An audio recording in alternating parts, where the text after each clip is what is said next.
Saya ingatkan kembali, karena ini zikir penting sekali. Dan coba amalkan teman-teman sekalian, karena keutamanya sangat besar. Habis sholat dianjurkan baca la ilaha illallah wahdahu la syarika lah lahul mulku wa lahul hamdu yuhyi wa yumiit wa huwa ala kulli syai'in qadir. Ya. Ini kalau kita rentet dari awal kita belajar zikir habis sholat ya, itu di halaman 61. Saya ngajak teman-teman kembali dulu, kan kita sekarang berada di halaman 68 ya. Kalau yang pegang bukunya bisa kembali ke halaman 61 dulu. Ada la ilaha illallah wahdahu la syarika lahul mulku wa lahul hamdu wa huwa ala kulli syai'in qadir. Jadi tidak ada yuhyi wa yumiitnya.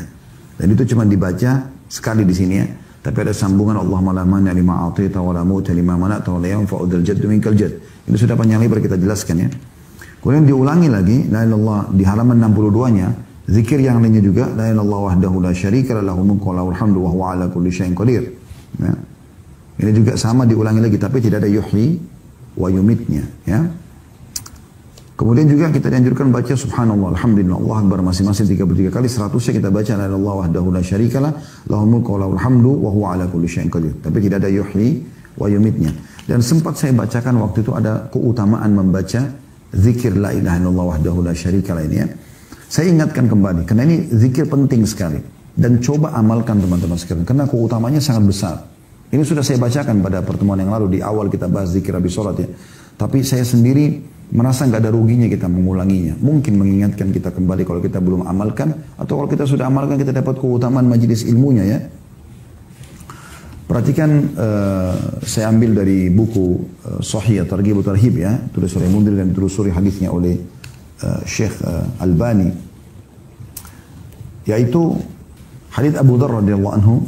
Kata Nabi SAW, man qala fi duburi salatil fajri wa huwa thanin rijlaihi qabla an yatakallam la ilaha illallah wahdahu la syarika lahul mulku wa lahul hamdu yuhyi wa yumiit wa huwa ala kulli syai'in qadir 10 marrat kataballahu lahu 10 hasanat wa maha anhu 10 sayyiat wa rafa'a lahu 10 darajat wa kana yawmahu dhalika kullahu fi hirzin min kulli makruh wa hurisa min asyaitan wa lam yanbaghi li dhanbin an yudrikahu fi dhalikal yawmi illa syirka billah. Barang siapa yang setelah sholat subuh, tadi kan di buku kita dibaca selepas sholat ya, tapi di sini disebutkan bacanya selepas sholat subuh. Artinya di 5 waktu sholat dianjurkan baca, tapi di sholat subuh ini, dan ada riwayat lain juga menyebutkan asar dan maghrib ya, anjurannya 10 kali, 10 kali. Kalau habis sholat duhur ya, dan isya, ini anjurannya baca sekali-sekali saja. Ya. Nah kalau Anda jaga selepas sholat subuh, selepas sholat asar, selepas sholat maghrib ini, Anda baca 10 kali, perhatikan. Hadits ini dulu menyebutkan tentang masalah subuh dulu ya. Kata Nabi SAW, barang siapa yang selepas sholat subuh, semenjak dia menekuk kedua kakinya, jadi belum mengubah posisi ya kaki kanan yang masih terlipat jari-jarinya dan kakinya ke atas ya. Gitu. Barang siapa yang selepas sholat subuh, sementara dia masih menekuk kedua kakinya, sebelum dia berbicara sama orang, membaca la ilaha illallah wahdahu la syarikalah lahul mulku wa lahul hamdu yuhyi wa yumiit wa huwa ala kulli syai'in qadir 10 marrat. Tidak ada Tuhan yang berhak disembah kecuali Allah, miliknya lah kerajaan, miliknya lah puji-pujian, dia maha hidup dan dia yang menghidupkan dan mematikan, dan dia mampu mengerjakan apa yang dia inginkan 10 kali. Di sini hadis tentang subuh ya. Lalu kata Nabi SAW, kataballahu lahu 10 hasanat, Allah akan catatkan baginya 10 pahala. Wa maha anhu 10 sayyiat, dan akan dihapus darinya 10 dosa. Wa rafa'a lahu 10 darajat, dan akan diangkat untuknya 10 derajat. Wa kana yaumahu dzalika kullahu fi hirzin min kulli makruh. Dan pada hari itu dia akan dijauhkan dari semua yang dia tidak suka. Wa hurisa minasyaitan, dan diselamatkan dari syaitan. Wa lam yanbaghi li dzambin an yudrikahu fi dzalikal yaumi illa syirka billah. Dan tidak akan ada dosa yang bisa membinasakan dia, menyusahkan hidupnya, menjadikan dia kecuali syirik kepada Allah. 10 kali. Anda dapat keutamaan pertama, dicatat 10 pahala. Keutamaan kedua, dihapus 10 dosa. Keutamaan ketiga, diangkat 10 derajat. Di keutamaan keempat, dia akan diselamatkan dari semua yang dia benci pada hari itu. Apapun yang membahayakan, dia akan hilang. Yang kelima, dia akan selamat dari syaitan pada hari itu. Yang keenam, tidak ada dosa yang bisa membinasakan dia, menyusahkan hidupnya kecuali syirik kepada Allah. Ya. Ini yang keenam. Yang ketujuh ada riwayat ditambah, ya, tambahan riwayat lain yaitu wa kana lahu bikulli wahidatin qalaha itqu raqabatin mu'minah.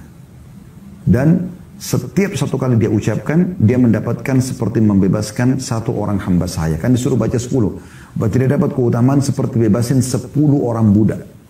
Bagaimana Anda kalau bebasin satu orang budak? Selama dia bebas, dia mulai beraktivitas kemana-mana, ya, maka Anda akan panen pahalanya.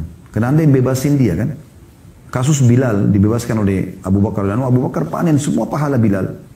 Karena beliau yang bebaskan sehingga Bilal bisa luasa beribadah, bisa makan tenang, bisa berumah tangga. Dan semua keturunannya kemana-mana gitu. Ya.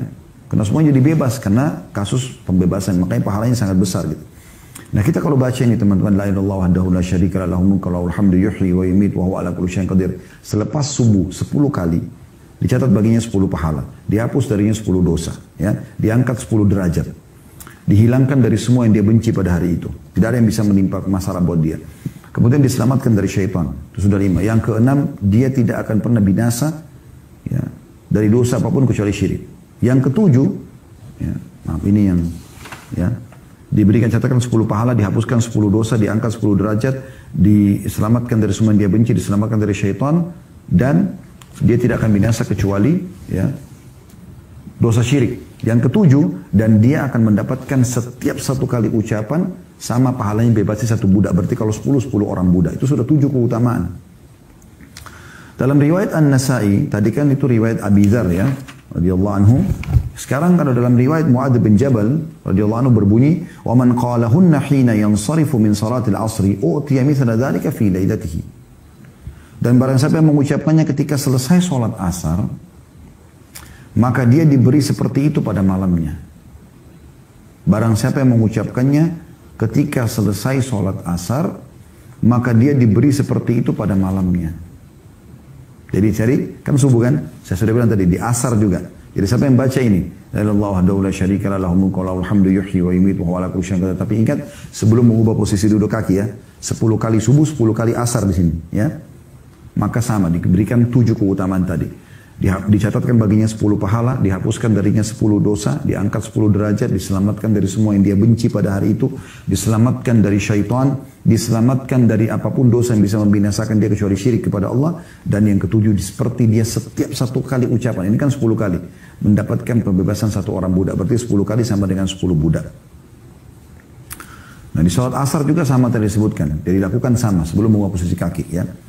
Riwayat yang lain, dari hadis Umara bin Shabib As-Sabai radhiyallahu anhu, beliau berkata Rasulullah SAW bersabda, "Man qala la ilaha illallah wahdahu la syarikalah, lahul mulku wa lahul hamdu yuhyi wa yumiit wa huwa ala kulli syai'in qadir asyra marrat." Sama tadi ya. Siapa yang mengucapkan la ilaha illallah wahdahu la syarikalah, lahul mulku wa lahul hamdu wa huwa yuhyi wa yumiit wa huwa ala kulli syai'in qadir 10 kali ala ithril maghrib. Selepas salat maghrib, ya. Selepas salat maghrib. Ba'athallahu lahu maslahatan yahfazunahu minasyaitani hatta yusbih. Allah akan utus pasukan bersenjata yang akan menjaganya dari syaitan sampai pagi. Sudah baca habis maghrib. Ini berarti keutamaan yang ke-8. Ya. Tapi ini, karena Nabi SAW sebutkan maghrib, berarti adanya penjagaan pasukan, ya, yang akan menjaga dari syaitan di malam hari. Habis maghrib dijaga sampai pagi. Ini keutamaan yang ke-8 tapi hanya didapatkan kalau dibaca habis maghrib, ya. Cuma semua keutamaan tadi yang 7 itu bisa didapatkan juga walaupun kita baca habis maghrib di sini, ya. Wa kataba lahu biha 10 hasanatin mujibat. Dan Allah memberikan kepada dia 10 pahala yang pasti membawanya masuk ke dalam surga. Jadi mirip dengan keutamaan tadi, ya. Wa maha anhu 10 sayyiatin mubiqat. Dan Allah akan menghilangkan dari dia 10 dosa yang bisa membinasakan dia. Wa kanat lahu bi'adli 10 raqabatin mu'minat. Dan itu senilai dengan 10 pembebasan 10 orang budak mukminah. Berarti intinya kita baca, teman-teman sekalian, 10 kali habis subuh, sebelum ubah posisi kaki, habis asar dan habis maghrib. Usahakan sebelum ubah posisi kaki, ya. Kita baca 10 kali. Keutamaan tadi 7 sudah kita sebutkan, ya. Yaitu dia akan mendapatkan 10 pahala, dihapus 10 dosa, diangkat 10 derajat, ya, kemudian dihilangkan dari segala yang makruh atau dia benci pada hari itu, diselamatkan dari syaitan, kemudian dia juga tidak akan binasa kecuali dari dosa syirik, dan dia juga bisa mendapatkan setiap satu zikirnya seperti bebasin satu orang budak. Ya. Kemudian ditambah tadi di hadis ini, kalau dia baca habis maghrib, Allah akan datangkan, ini keutamaan yang ke-8, tentara yang akan menjaganya dari syaitan sampai pagi. Gitu kan. Ini keutamaan tambahan. Sisanya keutamanya mirip dengan tadi. Ya. Berarti ada 8 buah keutamaan. Ya. Ada hadis yang mulia, saya harap kita bisa Allah mudahkan, Allah berikan taufik untuk mengamalkan teman-teman sekalian. Hadis ini luar biasa. Gitu. Kata Abu Ayyub radhiyallahu anhu, bahwa Rasulullah SAW bersabda, "Man qala idza asbaha la ilaha illallah wahdahu la syarikalah, lahul mulku wa lahul hamdu wa huwa ala kulli syai'in qadir." Ya. Siapa yang baca di pagi hari, ya, tapi di sini tidak disebutkan masalah selepas sholat ya, cuma dibaca di pagi hari. Kalau tadi kan dihubungkan dengan sholat 5 waktu ya, subuh, asar dan maghrib. Siapa yang membaca di pagi hari, la ilaha illallah wahdahu la syarikalah, lahul mulku wa lahul hamdu wa huwa ala kulli syai'in qadir, 10 marrat, 10 kali.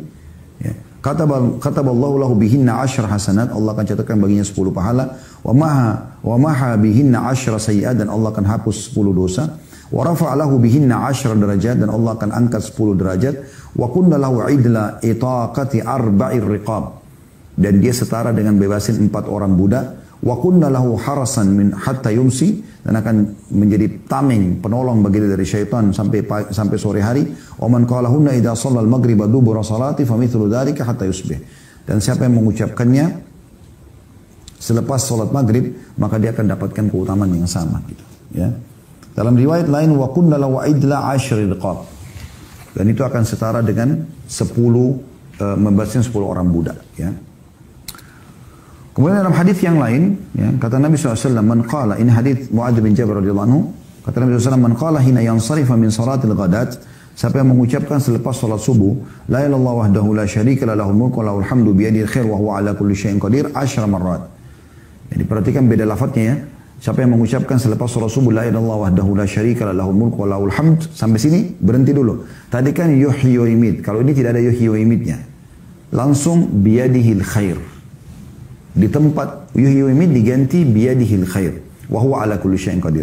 Siapa yang baca ini selepas salat subuh, kata Nabi SAW, ya, la ilaha illallah wahdahu la syarikalah, lahul mulku wa lahul hamd, berhenti di situ, karena jangan dicampur baur. Kalau tadi kan setelah itu lahul mulku wa lahul hamdu yuhyi wa yumiit. Kalau tidak, kalau sekarang tidak, lahul mulku wa lahul hamdu biyadihil khair, ya, wa huwa ala kulli syai'in qadir, 10 kali, u'tiya bihinna sab'an, dia akan diberikan 7 manfaat. Jadi saran kami, amalkan teman-teman zikir ini berbeda, berpisah. Anda habis sholat subuh, habis maghrib, habis isya, habis subuh, habis asar, habis maghrib, zikir tadi. La ilaha illallah la syarika lahu mulku wa lahul hamdu yuhyi wa yumiit wa huwa ala kulli syai'in qadir, 10 kali. Anda akan dapat tadi, sudah kita sebutkan 7 keutamaan yang semuanya sama, tapi kalau habis sholat maghrib dibaca, ada tambahannya, akan dapat tentara yang menjaga sampai pagi, kan gitu. Nah, kemudian kalau riwayat ini, zikirnya adalah yuhyi diganti biyadil khair. Jadi Anda baca la ilaha illallah la syarika lahu mulku wa lahul hamdu, sampai situ berhenti, lalu Anda ganti yuhyi di zikir awal biyadil khair wa huwa ala kulli syai'in qadir. Anda baca ini 10 juga, ya. Kalau Anda baca 10 kali ini akan diberikan 7. Yaitu yang pertama, kataballahu lahu bihinna 10 hasanat. Allah catat lagi baginya 10 pahala. Beda dengan yang tadi ya. Yang tadi pakai yuhyi, ini pakai biyadil khair. Wa maha anhu bihinna 10 sayyi'at, dan akan dihapus darinya 10 dosa. Wa rafa'a lahu bihinna 10 derajat, dan akan diangkat dia 10 derajat, ya. Wa kunna lahu idla 10 nasamat, dan dia setara dengan membebaskan 10 orang budak, ya, membebaskan 10 jiwa. Wa kunna lahu hifdhan minasyaitan, dan akan menjaga dari syaitan, wa hirzan minal makruh, dan selamat dari semua yang dia benci. Walam yalhaqu fi dzalikal yaumi dzambun illa syirku billah, dan tidak ada yang bisa membinasakan dia kecuali syirik kepada Allah. Wa man qalahunna hina yansarifa min salatil maghrib aw utiya mithla dzalika lailataha, dan siapa yang baca selepas salat maghrib maka akan diberikan yang sama. Jadi keutamaan-keutamaan tadi yang kita dapatkan di zikir sebelumnya juga didapatkan di sini, ya. Jadi 2 kali. Jangan Anda gabungkan ya, jangan Anda bilang la ilaha illallah la syarika lahu mulku wa lahul hamdu yuhyi wa yumiit lalu biyadil khair. Ini zikir yang berbeda. Nanti ada sendiri zikir lagi yang kita akan sebutkan, jumlahnya lebih banyak sampai 100 kali, tapi digabungkan dua-dua, itu punya keutamaan tersendiri lagi. Jadi Anda usahakan mengejar setiap hadis ini keutamaannya gitu. Ya. Jadi Anda baca tadi ya yang la ilaha illallah wahdahu la syarika lahu mulku wa lahul hamdu yuhyi wa yumiitu wa huwa ala kulli syai'in qadir itu sendiri 10 kali. Anda juga baca setelahnya la ilaha illallah wahdahu la syarika lahul mulku wa lahul hamdu biyadihil khair wa huwa ala kulli syai'in qadir juga 10 kali. Jadi Anda kejar dua keutamaannya. Nah, ada hadis yang menyebutkan tentang gabungan yuhyi wa yumiit biyadihil khair, ya. Yaitu hadis Abu Umamah radhiyallahu anhu. Dia berkata Rasulullah SAW bersabda, "Man qala dubura salatil ghada la ilaha illallah wahdahu la syarika lahul mulku wa lahul hamdu yuhyi wa yumiit," ada biyadil khair, digabung di sini ya. Wa huwa ala kulli syai'in qadir, tapi jumlahnya mi'ata marrah. Siapa yang mengucapkan selepas salat subuh la ilaha illallah wahdahu la syarika lahul mulku wa lahul hamdu yuhyi wa yumiit biyadil khair wa huwa ala kulli syai'in qadir 100 kali qabla an yathniya rijlaihi, sebelum dia menekuk kedua kakinya, maksudnya dia mengubah posisi duduknya. Kana yauma idzin min afdali ahli al-ardi amala, maka dia akan menjadi penduduk bumi, seluruh bumi ini ya. Dia adalah orang yang terbaik amalnya ya. Illa man qala mithla ma qala aw zada ala ma qala, kecuali orang yang mengamalkan sama dengan dia atau menambahkan lebih banyak dari zikirnya. Nah, ini saran kami dipisahkan teman-teman sekalian, dan semuanya ini ada anjuran untuk tidak mengubah posisi kaki. Anjurannya seperti itu kurang lebih ya. Baik tadi baca yang 10 kali atau baca yang 100 kali ya. Cuma memang beda lafaz, dan ini usahakan semuanya diamalkan gitu. Kemudian dalam hadis yang lain dari Abdurrahman bin Ghanam dari Nabi SAW bersabda, "Man qala qabla an yansarifa wa yathni rijlaihi min salatil maghribi was subhi," barang siapa yang mengucapkan man qala qabla an yansarif, sebelum dia berdiri meninggalkan tempat sholat dan juga mengubah posisi duduknya ya, di sholat maghrib dan subuh, la ilaha illallah wahdahu la syarika lahul mulku wa lahul hamdu yuhyi wa yumiit wa huwa ala kulli syai'in qadir 10 marrat kataballahu lahu bi kulli wahidatin 10 hasanat. Yang baca ini sebelum mengubah posisi kakinya 10 kali, maka dia akan mendapatkan 10 pahala. Wa maha anhu 10 sayyi'at, dan akan dihapus darinya 10 dosa. Wa rafa lahu 10 derajat, dan diangkat 10 derajat. Wa kanat hirzan minasyaitan, wa kanat hirzan min kulli makruh, dan itu akan menjaganya dari semua yang dia benci. Wa hirzan minasyaitanir rajim, dan menyelamatkan dari syaitan yang terkutuk. Wa lam yahilla li dzambin an yudrikahu illa syirk, dan tidak ada dosa yang bisa membinasakannya kecuali syirik. Wa kana min afdhalin nasi amalan illa rajulan yafdhuluhu wa yaqulu afdhala mimma qala, kecuali orang, dan dia akan menjadi manusia terbaik kecuali ada orang yang melebihi dari apa yang dia kerjakan. Jadi ini zikir yang luar biasa yang harusnya dijaga ya. Nah, kita kembali ke buku kita teman-teman sekalian. Kalau di buku kita ya, di halaman 68, buku yang kita bahas, buku kecil ya, kita kembali ke buku doa lagi ya, yang ini. Itu adalah la ilaha illallah wahdahu la syarika lahu mulku wa lahul hamdu yuhyi wa yumiit wa huwa ala kulli syai'in qadir, dan ini disebutkan di semua waktu salat. Karena ini kan zikir salat yang kita belajar ya. Tapi dalam Sahih Targhib Tarhib tadi rincikan. Kalau kita pegang hadis ini atau kita baca hadis ini kan tidak disebutkan waktu sholat mana saja. Tapi hadis yang baru kita bacakan itu disebutkan. Kalau kita hubungkan berarti sholat duhur dan sholat isya yang kita baca sekali-sekali. Tapi sholat subuh, asar dan maghrib kita bacanya 10 kali. Dan sudah kita sebutkan tadi keutamaan-keutamanya. Ada tulisan di sini ya. Ini dibaca 10 kali sesudah sholat maghrib dan subuh. Maksudnya tadi hadis la ilaha illallah la syarika lah. Ya. Jadi di sini di buku ini juga dikuatkan seperti apa yang dibahas oleh Sahih Targhib Tarhib ya. Berarti ya sama, kurang lebih habis duhur dan habis isya kita bacanya sekali gitu. Oke. Selanjutnya doa terakhir, Allahumma inni as'aluka ilman nafi'a. Ya Allah, aku memohon kepadamu ilmu yang bermanfaat, wa rizqan thayyiba, dan rezeki yang baik. Wa amalan mutaqabbala, dan amal yang diterima. Dan amal yang diterima. Ya. Ini dikatakan dibaca setelah salam dari sholat subuh. Jadi bukan di semua sholat, tapi di sholat subuh. Ya. Hadis ini diriwayatkan Ibnu Majah dengan ahli hadis yang lain, dan juga bisa dilihat dalam Sahih Ibnu Majah jadi 1 halaman 152 dan Majma' Az-Zawaid jadi 10 halaman 111. Baik, kita bedah doa terakhir ini teman-teman. Ini dibaca habis subuh, selepas sholat, selepas salam. Allahumma inni as'aluka ilman nafi'a. Ini pelajaran penting ya. Berarti Islam selalu memotivasi agar seluruh penganutnya memiliki ilmu yang luas ya.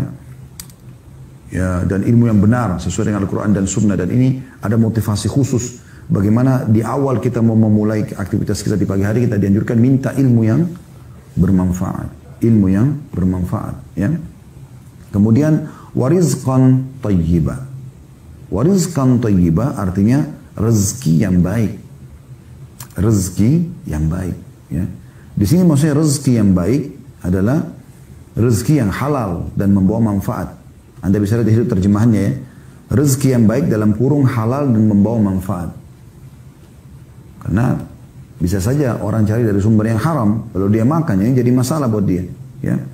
Karena makanan dan minuman haram atau sesuatu dari haram ini itu efeknya sangat besar sekali. Ini sudah panjang lebar kami jelaskan di Tablik Akbar dulu ada dan ada bisa lihat di playlist insya Allah akibat makanan haram. Ya. Kemudian dan amal yang diterima wa amala mutaqabbala artinya seluruh amal saleh yang dikerjakan, yang aku kerjakan itu diterima. Jadi jangan luput insya Allah semoga Allah mudahkan kita mengamalkan di pagi hari. Jadi 3 hal ini yang paling penting dalam kehidupan seorang muslim. Bagaimana dia diberikan ilmu bermanfaat, jadi hari tidak berlalu tanpa ada pelajaran ilmu agama, dan kalaupun sudah ada yang dia pelajari dia mudah untuk mengamalkan. Kemudian rezeki yang baik-baik, rezeki yang banyak tapi halal, dan juga bukan cuma itu, bermanfaat. Ada orang punya rezeki halal tapi sibuk nabung terus, tidak pernah sedekah. Ini keliru. Harusnya dia bawa hartanya ke akhirat. Yang sudah pernah kita jelaskan juga di keutamaan bersedekah ya, ada judul Tablik Akbar kami itu ceramah kami. Bisa Anda lihat di playlist keajaiban sedekah ya. Kemudian yang terakhir adalah minta amal kita diterima. Dan ini poin tidak kalah penting teman-teman sekalian. Jangan pernah merasa amal kita sudah diterima ya. Walaupun Anda sudah melakukannya, jangan pastikan gitu. Tapi biarkan Allah yang mengambil dan memberikan. Makanya saya kasih contoh misalnya. Kita tentu tidak boleh ragu dengan janji Allah ya. Kalau kita sudah ikutin syarat-syarat insya Allah Allah terima. Tapi kita ambil pelajaran dari kasus Ibrahim dan Ismail alaihimussalatu wassalam. Bagaimana keduanya ini teman-teman sekalian. Ibrahim dan Ismail alaihimussalatu wassalam. Dua-duanya ini pada saat sudah menjalankan perintah Allah. Dari awal ya, Nabi Ibrahim mimpi mau sembelih anaknya, kemudian tidak jadi karena Allah ganti dengan sembelihan. Itu hanya lihat mimpi kan, dan mimpi semua seorang Nabi adalah wahyu. Kemudian setelah itu disuruh bangun Ka'bah, kemudian dipanggil orang haji ya. Lalu setelah semua itu, apa kata Ibrahim dan Ismail AS? Mengerjakan perintah Allah, wahyu turun, Jibril datang dan sudah sesuai semuanya. Apa kata mereka? Rabbana taqabbal minna innaka antas samiul alim. Wahai Tuhan kami, terima ini dari kami. Padahal sudah jelas-jelas Nabi ikhlas dan menerima wahyu ya, sesuai dengan panduan sudah nggak salah gitu. Tapi mereka masih mohon kepada Allah, merendah kepada Allah, mengatakan ya Allah terimalah ini dari kami. Rabbana taqabbal minna innaka antas samiul alim. Sungguhnya Kau Maha mendengar dan Maha mengetahui. Wa tub alaina innaka antat tawwabur rahim. Dan terimalah taubat kami karena Kau Zat yang Maha penerima taubat dan juga Maha pengasih, gitu ya. Jadi ini hal yang luar biasa. Dari dua ini kita bilang amal mutaqabbala dan amal yang diterima ya. Jadi walaupun sudah ikhlas kita kerjakan segala macam, tetap minta pada Allah agar diterima amal tersebut. Allahu a'lam.